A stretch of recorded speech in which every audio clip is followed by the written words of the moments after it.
अस्सलाम वालेकुम, welcome to कौसर्स corner. I hope everyone is fine and doing well.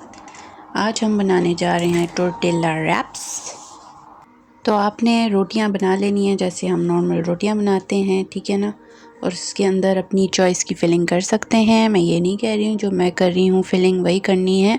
बहुत डिफरेंट ऑप्शंस होते हैं टोर्टिला रैप्स के। आप लोग अपनी मर्ज़ी से कोई भी फ़िलिंग कर सकते हैं, ठीक है। और ये बहुत ट्रेंडिंग है तो मैंने सोचा मैं भी ट्राई करती हूँ और ये बड़े मज़े का लग रहा था। तो बहुत इजी और क्विक और सिंपल रेसिपी है। सबसे पहले तो रोटियां बना लेनी है, ऐसे प्यारी प्यारी रोटियां बन रही हैं, ठीक है ना। और मम्मी बना रही है मेरी परफेक्ट गोल रोटियां।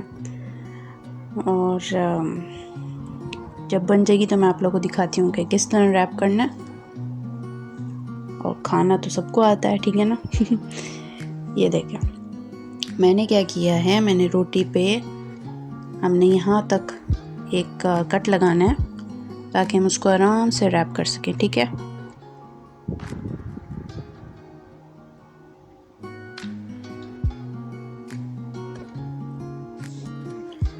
उसके बाद यहाँ पे मैंने कैप्सिकम रख दी है, थोड़ी सी ऑनियन रख लेंगे, ठीक है।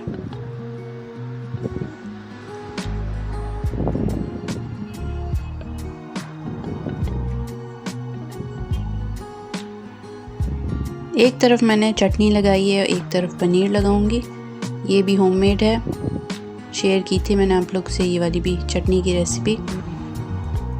एक तरफ मैं इसमें लगा रही हूँ चीज़, क्रीम चीज़ है ये। जो फोर्थ साइड है उधर आप चिकन भी रख सकते हैं या कोई भी होममेड सालन बना हुआ है वो भी रख सकते हैं। मैंने जुचिनी का सालन बनाया था तो वो मैंने रख दिया इधर, ठीक है ना। कुछ भी रख सकते हैं, आपकी चॉइस है, कुछ भी रख सकते हैं इधर, ठीक है ना। Chicken fry, French fries, anything. यहाँ पे मैंने जुचिनी का सालन था तो वो मैंने लगा दिया, ठीक है। और now come the fun part. और इस तरह हमने इसको रैप कर लेना है ध्यान से, ठीक है।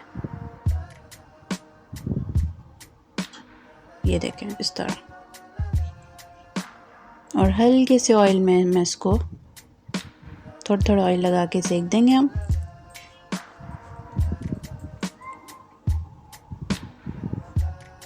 टोस्टर में भी रख सकते हैं, इस तरह भी कर सकते हैं, ठीक है। आपकी मर्ज़ी है, जैसा आपको चाहें आप कर सकते हैं।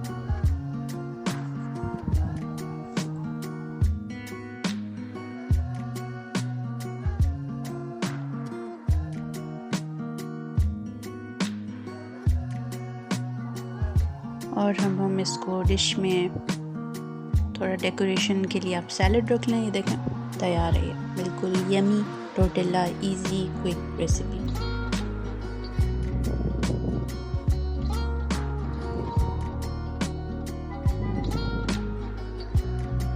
बहुत मज़े का था ये, आप भी ज़रूर ट्राई करें। और अगर आप मेरा चैनल सब्सक्राइब नहीं किया है तो go and subscribe my channel. Keep supporting and keep watching Kouser's Corner. See you in the next video inshallah. Allah Hafiz.